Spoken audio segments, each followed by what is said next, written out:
ابو جہل کو بہت غصہ آ گیا تھا، اس کی حالت پتلی ہو گئی، کرے کیا، غصے میں بت کو اٹھایا، مارا زمین پہ ڈھونک۔ اب یا تو اس بت پہ کیسی گزرے ہوگی یا اس سے پوچھو۔ جب بت زمین پہ گرا تو کہنے لگا پوجا کرے ہم، بات مانو ان کی، پیشانی جھکواؤ ہم سے، کلمہ پڑھو ان کا۔ پتہ یہ چلا کہ کنکر پتھر بھی جانتے ہیں کہ میرا نبی سچا نبی ہے، سبحان اللہ سبحان اللہ۔ بے زبان بھی جانتے ہیں یہی نبی ہے، باقی جتنے یہ پھر رہے یہ جھوٹے ہیں، جھوٹے پاپی بھنڈاری ہے۔ آمنہ کا لال سچا ہے۔ اور اللہ رب ابو جہل ایک مرتبہ آ گیا اور آ کر کہنے لگا، مٹھی میں کنکریاں لے کے کھڑا ہو گیا، امتحان لینا چاہ رہا تھا نبی کا، اور امتحان لینے کے لیے کنکریاں ہاتھ میں لے کے آ کے کھڑا ہو گیا، بولا یہ بتاؤ محمد تم نبی ہو، بتاؤ اس میں ہے کیا؟ تو میرے آقا اگر یہ فرما دیتے تیرے ہاتھ میں تیری مٹھی میں کنکریاں ہیں، پتھر ہیں، تو ابو جہل کہنے لگتا ہو سکتا ہے اٹھاتے ہوئے دیکھ لیا ہو۔ شان دیکھو میرے نبی کی۔ اب مسئلے کو اور پیچیدہ بنا رہے میرے نبی، گیر ڈالتا ہے ابو جہل، سیدھا ہو جاتا ہے پیچیدہ، کہنے لگتا ہے محمد بتاؤ میری مٹھی میں کیا ہے؟ میرے آقا فرمانے لگتے ہیں ابو جہل یہ مجھ سے مت پوچھ، اگر جو تیرے ہاتھ میں ہے وہ بتا دے تو مان لے گا، میں کہوں گا تو ہو سکتا ہے تو کہہ دے کہ تم نے اٹھاتے ہوئے زمین سے دیکھ لیا ہو۔ کہا ہاں اس سے اچھی اور کیا بات ہے؟ کہا ابو جہل سن، اگر تو اس چیز پہ تیار ہے مٹھی بند، کہاں بند ہے محمد مٹھی بند کیے ہوئے ہیں، کہا کہ اب اسے اپنے کان پہ لے جا، کان پہ رکھ لیا۔ اب میرے آقا فرماتے ہیں بتا ابو جہل، اب ابو جہل کی مٹھی میں کنکریاں گھومنے لگتی ہیں، اور کہا جب مٹھی میں کنکریاں گھومی تب میرے نبی فرماتے ہیں ابو جہل سن، کان پہ لگائیے، مٹھی میں تیرے کنکریاں بول کیا رہی ہے؟ اور جب ابو جہل نے کان پہ کنکریاں لگائی، مٹھی کو کان پہ رکھا تھا، تو اس مٹھی میں رہنے والے کنکر کہہ رہے تھے الصلاۃ والسلام علیک یا رسول اللہ، الصلاۃ والسلام علیک یا نبی اللہ۔ کنکر پتھر مصطفیٰ کا کلمہ پڑھتے نظر آ رہے ہیں۔ ابو جہل نے زمین پہ کنکریاں ماری تو سوچنے لگا یار یہ کنکریاں بھی اسی کی بات بولتی ہیں، بات اسی کی مان نہیں ہے کنکریاں۔ تب کہنے لگا اے محمد چلو زمین پہ تمہارا جادو تو چل گیا، ذرا آسمان پہ چلا کے دکھاؤ، یہ چاند ہے نا چاند، اس کے دو ٹکڑے کرو۔ تو میرے آقا فرماتے ہیں یہیں سے بیٹھ کے کر دوں؟ ہاں ہاں یہیں سے کرو۔ میرے نبی نے اپنی انگلی کا اشارہ کیا تو 14ویں کے چاند نے اپنے سینے کو 2 ٹکڑے کر دیا۔ سبحان اللہ۔ دیکھ رہا ہے مگر انکار کرتا جا رہا ہے، مانتا نہیں ہے، جانتا ہے مگر مانتا نہیں ہے۔ اب مجھے کہنے کی اجازت دو پیارے، یہی آمنہ کا چاند، اب ان کفار مکہ کی ایک اور سن لے 7ویں پارے کی تفسیر ہے، اس میں ایک دن اخنس نے پوچھا ابو جہل بتاؤ تم محمد کو جانتے ہو؟ کہاں بہت اچھے طریقے سے جانتا ہوں، بھتیجا میرا ہی تو ہے، جانتا ہوں بہت اچھے طریقے سے جانتا ہوں ان کو۔ کہا کیسے؟ کہا یہ بتاؤ۔ اخنس بولا دونوں کافر آپس میں بات کر رہے ہیں اور چرچا کس کی ہو رہی ہے؟ نبی کی۔ پوچھ کیا رہے ہیں یہ بتاؤ۔ اخنس بولنے لگتا ہے، پوچھنے لگتا ہے ابو جہل بتا کیا تو نے محمد کو کبھی جھوٹ بولتے ہوئے دیکھا ہے؟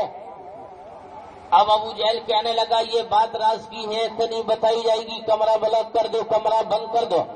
کمرہ بند کر دیا گیا، کمرہ کھلوایا۔ کہا اچھا پہلے ایسا کر چاروں طرف کمرے کے دیکھ کر کوئی کان لگا کر سن تو نہیں رہا؟ کہا کوئی نہیں سن رہا۔ پھر اندر آیا اور اندر آ جانے کے بعد میں اب ابو جہل سے پھر اپنا پوچھنے لگتا ہے کوئی نہیں سن رہا ہے، پوری دنیا پورا مکہ سناٹے سے سو رہا، سناٹا پسرا ہوا ہے، کوئی نہیں سن رہا ہے، رات کی تاریکی ہے۔ اب ابو جہل سے اپنا بولنے لگتا ہے اے سن رہی ہو تم اپنے مقدر پہ جتنا ناز کرو کم ہے، اللہ نے تمہیں اشرف المخلوقات بنا زمانے کے بعد تمہیں اس نبی کی امت میں پیدا کیا ہے جس نبی کی امتی ہونے کے لیے جس کی امت میں پیدا ہونے کے لیے پچھلے نبی تمنائیں کیا کرتے تھے. تمہیں اس نبی کا دامن ملا ہے, اس نبی کا کلمہ پڑا ہے تو جس نبی کی شان یہ ہے. اب یہ کافی کہنے لگتے ہیں, آپس میں بات ہو رہی ہے. اخنس بولتا ہے بتاؤ ابو جہل نبی کو کبھی جھوٹ بولتے دیکھا؟ دونوں کافر ہیں تو پھر کہنے لگتا ہے نا کہ بتا کوئی دیکھ تو نہیں رہا, کان نہیں دیکھ رہا, کوئی سن تو نہیں رہا, کان نہیں سن رہا. تب کہنے لگا ابو جہل ارے اخنس سن تو صحیح, محمد کہ تو جھوٹ کی بات کرتا ہے. محمد جب سے پیدا ہوا ہے اس سے لے کے آج تک میں نے محمد کو کبھی جھوٹ بولتے نہیں دیکھا ہے. یہ کون کس کی زبان ہے؟ دشمن کہتے ہیں نبی کو کبھی جھوٹ بولتے نہیں دیکھا. اب وہی میرا سچا نبی ارشاد فرماتا ہے, سچا نبی کہنے لگتا ہے. سچا نبی کیا کہہ رہا ہے؟ لیکن اس سے پہلے آمنہ خاتون کی سنو. آمنہ خاتون بیان کرتی ہے جب میرا چاند میرا لگتے جگر میری آغوش میں تشریف لایا, پہلے میرے بیٹے کی زبان پہ اللہ کی حمد دی, پھر امت کو یاد کر رہا تھا. ابھی میرا بیٹا سامنے لیتا ہی تھا, اچانک میں نے دیکھا آسمان سے سفید بادل اٹھا. اس نے میرے بیٹے کو چاروں طرف سے ڈھک لیا, ڈھانپ لیا, گھیر لیا. میرا بیٹا آنکھوں سے اوجل ہو گیا. میں اپنے بیٹے کو دیکھ نہ سک رہی تھی. میرا بیٹا گیا تو گیا کہاں, بڑا پریشان ہو گئی تھی میں. اب آمنہ خاتون بیان کرتی ہے اچانک میں نے دیکھا بادل ہٹ گیا, اور جب بادل ہٹ گیا میں نے دیکھا کہ میرا بیٹا میرا چاند جب پیدا ہوا تھا تب ننگا تھا, پیدا ہوا تھا, اور پیدا ہونے کے بعد اس کو ایک ابر نے ایک بادل نے ڈھانپ لیا تھا. میرا بیٹا میرے سامنے تھا. اب میرے بیٹے کے لیے اب وہ آمنہ خاتون بیان کرتی ہے کہ جب بیٹا پیدا ہو گیا اب ظاہر ہوا, اور جب ہٹا تو میں نے کیا دیکھا کہ میرا بیٹا ایک اونی کپڑے میں لپٹا ہوا بالکل آرام سے سو رہا ہے. اچھا یہ بتاؤ تمہارے یہاں بچے پیدا ہوتے ہیں کپڑا پہن کے پیدا ہوتے ہیں یا ننگے پیدا ہوتے ہیں؟ بولو, کیا میں غلط بول رہا ہوں کیا؟